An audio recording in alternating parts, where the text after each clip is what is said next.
बढ़ते आगे कांकेर से बड़ी खबर, जहां स्कूल खुलने के पहले दिन ही टीचर मुखर हो गए। युक्तिकरण के खिलाफ टीचर्स ने प्रदर्शन किया।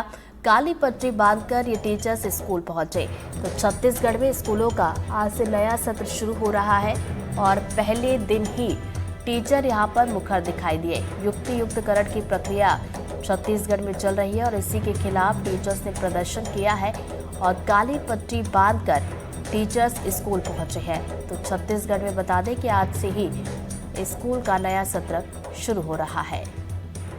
नए शिक्षण सत्र की शुरुआत हो चुकी है और शुरुआत के साथ बच्चों का स्कूल पहुंचना भी शुरू हो चुका है।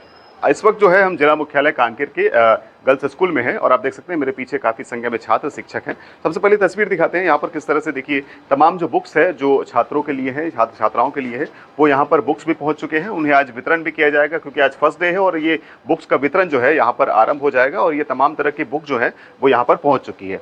हम सबसे पहले जो है छात्रों से बात करते हैं, छात्र छात्राओं से बात करते हैं कि आखिर आज पहला दिन है तो ये छात्राएं क्या सोचती हैं, किस तरह से ये स्कूल आज पहुंची है। आज पहला दिन है आप लोगों का, नए शिक्षण सत्र की शुरुआत हो चुकी है, किस तरह की खासा उत्साह है आप लोगों में?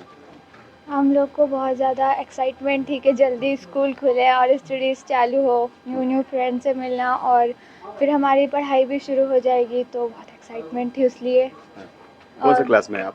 अभी मैं 11th में जाऊंगी। 10th पास कर ली हूँ, 81% आया मेरा। अच्छा, तो आगे की क्या आप लोगों की तैयारियां रहेगी, किस तरह आगे पढ़ना चाहते हैं? शिक्षक जो पढ़ाते हैं उससे किस तरह के और मोटिवेट आप होंगे आगे बढ़ने के लिए? हमारे जो शिक्षक है वो हमको बहुत मोटिवेट करते हैं, मतलब हमेशा हमारा साथ देते हैं कि आप लोग अच्छे से पढ़ाई करो और आगे बढ़ो, मतलब उनकी शुभकामनाएं हमारे साथ हमेशा रहती है। और आज से तो स्टडीज़ चालू हो जाएगी तो हम अच्छे से पढ़ाई करेंगे। आप कौन से क्लास में? मैं 11th में। अब आज से स्कूल खुल रहा है, आपका क्या कहना है इस पर? मुझे बहुत खुशी हो रही है कि आज से स्कूल खुल रहा है, न्यू सब्जेक्ट पढ़ना है। मतलब कौन सा सब्जेक्ट लिया आपने? साइंस लिया जी। तो कितनी अच्छी स्टडी करना चाह रहे हैं, पढ़ना चाह रहे हैं आगे? बहुत अच्छे से पढ़ाई करना चाह रहे हैं, अपना पूरे ड्रीम्स को पूरा करना है अच्छे से। इंतजार था क्या स्कूल खोलने का? जी। कैसा इंतजार था, कितना इंतजार था स्कूल खोलने का? बहुत ज़्यादा, क्योंकि 11th में जितना परसेंट का सोची थी उतना तो बना नहीं, इसलिए 12th में ज़्यादा मेहनत करने का सोचा है। 12th ज़्यादा मेहनत करने का सोचा है। देखिए युक्तिकरण कारण भी जो है कई ऐसे स्कूल हैं जो प्रभावित हुए हैं, कई शिक्षक यहाँ से बाहर हुए हैं। आप ये देखिए कि काली पट्टी, सर ये काली पट्टी क्यों? हाँ, छत्तीसगढ़ सरकार के द्वारा युक्तिकरण की नीति लागू की गई है और युक्तिकरण के लागू होने के बाद पूरे प्रदेश भर में जो सरकार की युक्तिकरण की नीति है उसका हम विरोध नहीं कर रहे हैं। एक्चुअली जो सरकार ने जो नियम बनाए हैं उसका विरोध कर रहे हैं। आज पूरे प्रदेश भर में जितने भी, चाहे प्राइमरी स्कूल हो, मिडिल स्कूल हो, हाई स्कूल और हायर सेकेंडरी, सब में शिक्षकों की कटौती कर दी गई है। प्राइमरी स्कूल में पहले 3 शिक्षक हुआ करते थे, अब 2 शिक्षक पढ़ाएंगे। मिडिल स्कूल में पहले 4 शिक्षक हुआ करते थे, 3 शिक्षक होंगे। उसी तरीके से राजनीति और इतिहास, उस तरह भूगोल, ऐसे एक सब्जेक्ट की व्याख्याताओं की कमी कर दी गई है। इसलिए हम ये चाहते हैं कि पूरे प्रदेश में शिक्षा की गुणवत्ता के लिए शिक्षक की कटौती करके कैसे गुणवत्ता लाई जा सकती, इसका हम विरोध कर रहे हैं। और विशेषकर कांकेर जिलों को दोहरी मार लगी हुई है। एक तो शासन की जो नीति थी वो बहुत ही त्रुटिपूर्ण नीति थी, उसके पश्चात कांकेर जिले में जो अतिशेष का जो नियम बनाया गया है उसमें भी अधिकारियों ने बहुत सारे त्रुटियां की हैं। हमको दावापत्ती का समय नहीं मिला, बहुत सारे शिक्षक जिनको अतिशेष नहीं होता उनको अतिशेष कर दिया गया, नियम का पालन नहीं किया गया और लगातार हम इसके लिए विरोध कर रहे हैं। पूरे प्रदेश में इसका विरोध जारी है, लगातार ज्ञापन दिया जा रहा है। संभागीय कार्यालय में भी ज्ञापन दिया गया था, मुख्यमंत्री को ज्ञापन दिया गया था, प्रदेश अध्यक्ष से हमने मुलाकात की है, विधायक महोदय के माध्यम से हम अपनी बात को रख रहे हैं, लेकिन उसके बाद भी कोई रास्ता नहीं निकल रहा है। आज पूरे प्रदेश में हम, चूँकि आज साल का पहला दिन है और बच्चों से हमारा लगाव है, इन्हीं बच्चों के कारण हमारा जीवन चलता है, तो हम साला प्रवेश उत्सव का बहिष्कार नहीं कर रहे हैं बल्कि काली पट्टी लगाकर शासन की नीति का विरोध कर रहे हैं। सर यहाँ इस स्कूल में भी क्या कुछ शिक्षक युक्तिकरण के शिकार में अतिशेष में आए हैं, उनको बदला गया है? हाँ, निश्चित ही हमारे स्कूल में भी 2 विषय शिक्षक हैं, व्याख्याता हैं, उनको भी वो अतिशेष के दायरे में आ गए, उनको भी गलत तरीके से अतिशेष के दायरे में लाया गया है, जिसका हम पूरी तरीके से विरोध करते हैं। किस तरह की पढ़ाई प्रभावित होती है, क्या लगता है आपको? पढ़ाई प्रभावित तो होना ही है।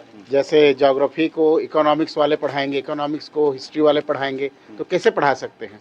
3 टीचर विशेष रूप से रहना चाहिए था विशेष सब्जेक्ट के तौर पे।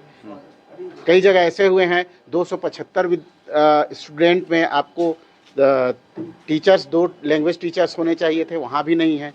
एक एक टीचर को अतिशेष बना दिया गया है। तो एक टीचर जो है 275 300 प्लस जो विद्यार्थियों को किस तरह से 6-6 क्लास 7-7 क्लास कैसे ले पाएंगे? कैसे ले पाएंगे सर? क्या लगता है इससे गुणवत्ता आएगी? नहीं सर, इससे तो गुणवत्ता नहीं आ सकती, क्योंकि टीचर पर्याप्त होने चाहिए। अगर स्कूल में पर्याप्त टीचर नहीं है तो इतने सारे क्लास लगेंगे, है ना, 9वीं से लेकर 12वीं तक तो प्रभावित तो होगा ही। प्रभावित होगा। आज जैसे स्कूल चालू हो रहा है, आज स्कूल चालू हो रहा है, तो क्या लगता है आज से आप लोगों बच्चों को पढ़ाना शुरू करेंगे तो क्या फिर से नए सिरे से शुरुआत करनी है? नए सिरे से शुरुआत तो करनी है हर सत्र में, क्योंकि नए बच्चे आते हैं नए क्लास में, तो शुरुआत तो वहीं से करनी पड़ती है। क्या सर ये है कि युक्तियुक्तकरण का जो दायरा है जिसमें शिक्षक जो है बाहर चले गए, जो बच्चे पढ़ते थे वो शिक्षक की पढ़ाई को बहुत अच्छे से समझ सकते थे, अब जो नए शिक्षक आएंगे उससे क्या प्रभाव पड़ता है? क्या है, बच्चे जब क्लास में आते हैं, नए बच्चे रहते हैं, तो शिक्षक सबसे पहले बच्चों को समझता है। सिलेबस अलग चीज़ होती है, सिलेबस को तो पढ़ाना ही है, लेकिन बच्चा किस स्तर का है, क्योंकि जैसे इंग्लिश का कोई टीचर है और बच्चे 9th में आए हैं, तो उसका स्टैंडर्ड क्या है, कहाँ से हमको पढ़ाना शुरू करना है। हम सिलेबस को पढ़ाना शुरू करेंगे तो बच्चे को ऊपर से निकल जाएगा। स्टैंडर्ड बच्चे का देखते हैं पहले किस लेवल में है, वहाँ से पढ़ाना शुरू करते हैं। और युक्तिकरण जो हुआ है वो तो समझ में नहीं आ रहा है शासन क्या चाहता है। प्राइमरी स्कूल में जैसे एक हेडमास्टर और एक सहायक शिक्षक, 2 लोग रहेंगे। अब जहाँ 3 लोग रहते थे वहाँ गुणवत्ता नहीं आई, अब 2 लोग रहेंगे तो कैसे गुणवत्ता आएगी। मिडिल स्कूल में 5 लोग रहते थे तो गुणवत्ता नहीं आई, अब 4 लोग रहेंगे तो कैसे गुणवत्ता आएगी। कहीं कहीं तो परिस्थितियाँ ये है, जैसे आर्ट्स की कक्षाएं चल रही है, कला संकाय की कक्षाएं चल रही है, वहाँ इतिहास है, राजनीति है और अर्थशास्त्र है। अब इतिहास वाले को अतिशेष कर दिए, कहीं राजनीति वाले को अतिशेष कर दिए, कहीं इकोनॉमिक्स वाले को अतिशेष कर दिए, तो ये तीसरा विषय पढ़ाएगा कौन?